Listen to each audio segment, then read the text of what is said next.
శ్రీమతి రామానుజాయ నమః. ఆళ్వారి పెరుమానార్ జీవిత తిరువిలేషణం. అందరికీ తిరిగి తిరుపావి అనుభవానికి స్వాగతం. ఈరోజు మనం చూసుకునే పాశ్రము అంగన్మా జ్ఞాళత్తరసర్. సాధారణంగా ఈ పాశ్రంలో ఏంటి అంటే వారి యొక్క అనన్యార్హ శేషత్వాన్ని, అంటే ఇంకా వీరు ఎవరికి కూడా శేషత్వం చేయలేరు, చేయనటువంటి వారని చెప్పేటటువంటి పాశ్రం. వీరి శేషత్వం పరమాత్మకు మాత్రమే. అంగన్మా జ్ఞాళత్తరసర్ ఈ పాశ్రంలో మనం సేవిద్దాం. అంగన్మా ஞாலத்தரசர் அபிமான பங்கமாய் வந்து நின் பள்ளி கட்டில் கீழே செங்கமிழ்ப்பாள் போல் வந்து தலை பெய்தோம் கிங்கினி வாய்ச் செய்த தாமரை பூ போலே செங்கன் செருச்செருதே எம்மேல் விழாவோம் திங்களும் ஆதித்யனும் எழுந்தார் போல் அங்கன் இரண்டும் கொண்டெங்கள் மேல் நோக்குதியேல் எங்கள் மேல் శాప విడిందేలోర్ ఎంబావాయ్. ప్రతిపదార్థం చూద్దాము. అంగన్మా జ్ఞాళత్తరసర్. అంగన్ అంటే అందమైనటువంటి విశాలమైనటువంటి భూమి. ఈ భూమి అంటే ఇక్కడ ఓన్లీ ఈ మనం ఉండేటటువంటి భూమి కాదు.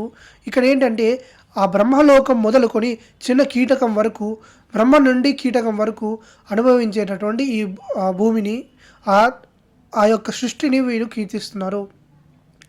మా జ్ఞాళత్తరసర్. ఈ గొప్పనైనటువంటి భూమిని పరిపాలించేటటువంటి రాజులు. అదేంటండి, అందమైన భూమి అంటున్నారు, గొప్పనైనటువంటి భూమి అంటున్నారు. అసలు లీలా విభూతి కన్నా నిత్య విభూతి గొప్పది కదా అంటే నిజమే. కానీ ఈ లీలా విభూతిని మనము దూషించకూడదు. ఇది మనం వీ షుడ్ లవ్ నేచర్ అంటాం కదా, అలా ఇదంతా ప్రకృతే, ఇదంతా పిరాటి స్వరూపమే, ఇదంతా ఐశ్వర్యమే, దీని యొక్క యజమాని పెరుమాలే. ఇది ఎలా అంటే ఈ లీలా విభూతి యొక్క గొప్పతనం మనం చూసినట్టయితే ఇదంతా కూడా పిరాటి స్వరూపము, ఇది పిరాటి యొక్క వైభవం, ఇది ఒక పిరాటి యొక్క ఐశ్వర్యం. ఇది మొత్తం పెరుమాళికి సొంతమైనటువంటిది, పిరాటికి సొంతమైనటువంటిది. కాబట్టి ఇది అందమైందే. మరి ఇది పెరుమాళదే అయినప్పుడు, ఇది అందమైందే అయినప్పుడు మనం కూడా అనుభవించవచ్చా అంటే అదే కాదా మనం చేస్తున్న తప్పు. ఇప్పుడు సూర్యుడు మంచివాడే, అందరికీ జ్యోతి స్వరూపంగా ఉంటారు. ఆ దీపము మంచిదే, అందరికీ ఆ వెలుగునిస్తుంది.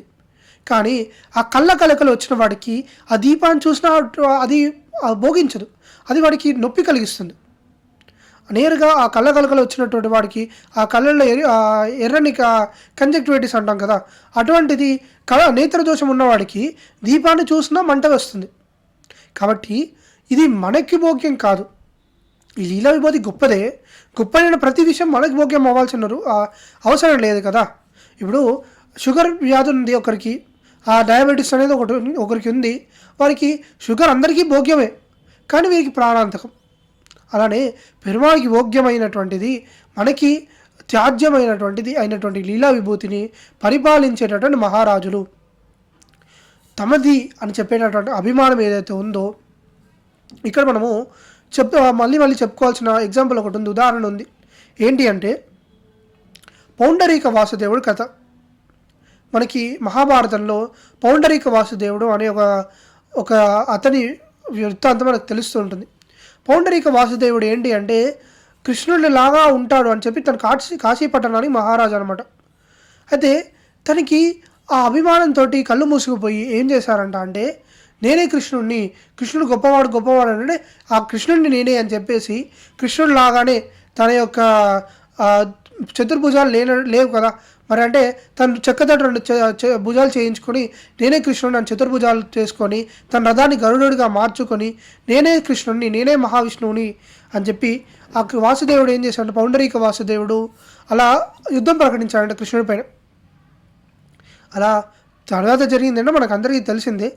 అలా జ్ఞాళత్తరసర్ అభిమాన భంగమాయి వంద నేను పల్లి కట్టిల్ కీలే.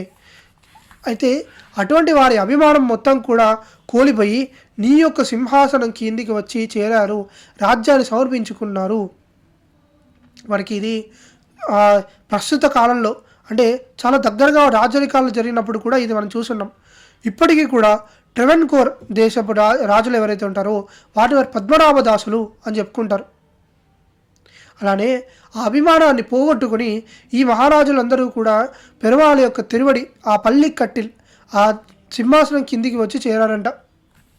సంగమిరు పార్పోల్ గుంపులు గుంపులుగా, అదేదో ఒకరు ఇద్దరుగా రాలేదంట, వేరే దిక్కు లేక గుంపులు గుంపులుగా వచ్చి కింద ఏదో సంఘాలు ఏర్పరచుకున్నారంట. వారేమో వారి అభిమానం కోల్పోయి వచ్చారు, కానీ మేము మా గుణాన్ని తెలుసుకొని వచ్చాము.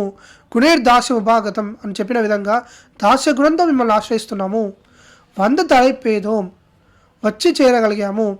మా యొక్క ప్రయత్నాలకి ఒక ప్రతిఫలంగా నేను పొందాము.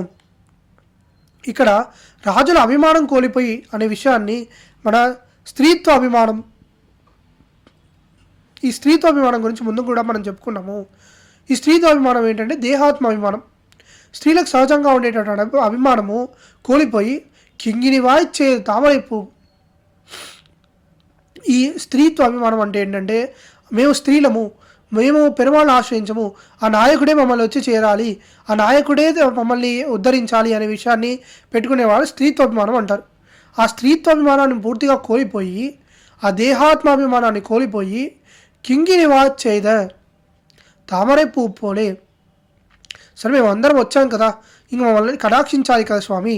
సరే మరి కటాక్షించాలంటే నేను కళ్ళు తెరిచేనా, తట్టుకోగలరా మీరు అంటే, అలా కాదు స్వామి, ఎలా తెరవాలి, కళ్ళు ఎలా తెరవాలనే విషయాన్ని ఇక్కడ గోదావరి పిరాటి చెప్తున్నారనమాట. మొదటిగా ఆ చిన్న చిన్న గజ్జలు ఉంటాయి కదా, ఆ చిన్న చిన్న గజ్జలలాగా వాటి మధ్యలో ఉండేటువంటి ఆ రంధ్రం ఏదైతే ఉంటుందో, ఆ హోల్, ఆ చిన్న ఒక గ్యాప్ ఉంటుంది. మనం ఎప్పుడైనా మువ్వలు చూసారంటే మువ్వలకి మూతులు ఉంటాయి. అవి ఎంత చిన్నగా ఉంటాయి అంటే చాలా సన్నగా ఉంటాయి.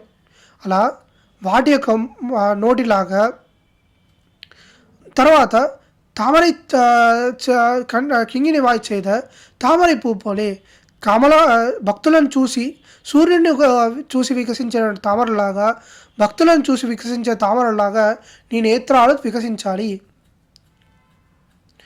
సెంగన్ ఆ ఎర్రని కళ్ళు ఏవైతే ఉన్నాయో సిరిచిరదే కొంచెం కొంచెంగా తెరవాలి. ఎమ్మే విలియావోం మాపై కటాక్షించాలి. తింగళం ఆదిత్యను వెలందార్పోల్ ఆశ్రితులకి చంద్రుడిగా, వ్యతిరేకులకి సూర్యుడిలా కనిపించేటటువంటి ఆ నేత్రాలని అంగన్ ఇరండుం కొండు, ఆ 2 నేత్రాలని, అంటే కటాక్షం ఏదో ఒక్క కంటితో చూసి చిలిపిగా చూసేటటువంటి దృష్టి మాకు కాదు కావాల్సింది, నీ యొక్క పరిపూర్ణ కటాక్షం మాకు కావాల్సింది. ఇరండం కొండు సంపూర్ణంగా అనుగ్రహించాలి. ఎంగల్ మేల్ నోక్కుదియల్ మా పైన ఆ కటాక్షాన్ని కురిపిస్తే, ఎంగల్ మేల్ శాపం విళిందేలో రెంపావాయ్ మాకున్నటువంటి శాపం, మా యొక్క వ్యసనాలు, మా యొక్క బాధలు, లోకాలకి మాకున్నటువంటి ఆ ఏదైతే బంధం ఏదైతే ఉందో అది ఎంతో పోయి యాతనా శరీరం వల్ల కలిగినటువంటి ఈ విశ్లేషం ఏదైతే ఉందో, ఇక్కడ ఏంటంటే సాధారణంగా యాతనా శరీరం అని చెప్పి ఒక విషయాన్ని మనకి శాస్త్రాలు చెప్తున్నాయి. సాధారణంగా ఒక జీవుడు తన శరీరాన్ని కోల్పోయాక ఆత్మగా వెళ్ళిన తర్వాత నరకాది లోకాల్లోకి వెళ్ళేప్పుడు వాడికి మరి ఎటువంటి సెన్సెస్ అనేవి ఉండవు కదా, వాడికి ఎటువంటి ఆ స్పర్శ లాంటి గుణాలు ఉండవు కదా, మరి వాడు ఎలా అనుభవిస్తాడు ఆ పాపపుణ్యాలు అని చెప్తే శాస్త్రం ఏం చెప్తుంది అంటే, వాడికి యాతనా శరీరం ఒకటి ఇవ్వబడుతుంది.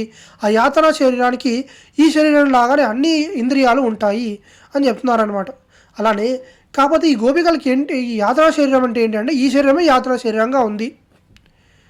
ఎంగల్ మేల్ శాపం, ఈ విశ్లేషాన్ని విమోచనం చేసే విధంగా నీ యొక్క కటాక్షం మాకు కలగాలి అని చెప్పే విషయాన్ని ఈ భాషలో మనకి వివరిస్తున్నారు. ఇప్పుడు పెరుమాళ్ కళ్ళు తెరిచినట్టుగా మనము ఈ భాషలో చూసాము. ఆళ్వార్ ఎమెరుమానార్ జీవ తిరులేషణం శ్రీదేరం మెజామాతు మునీంద్రాయ మహాత్మనే శ్రీరంగవాసనే భూయాత్ నిత్యశ్రీ నిత్యమంగళం. అడియన్ రామానుజదాసన్.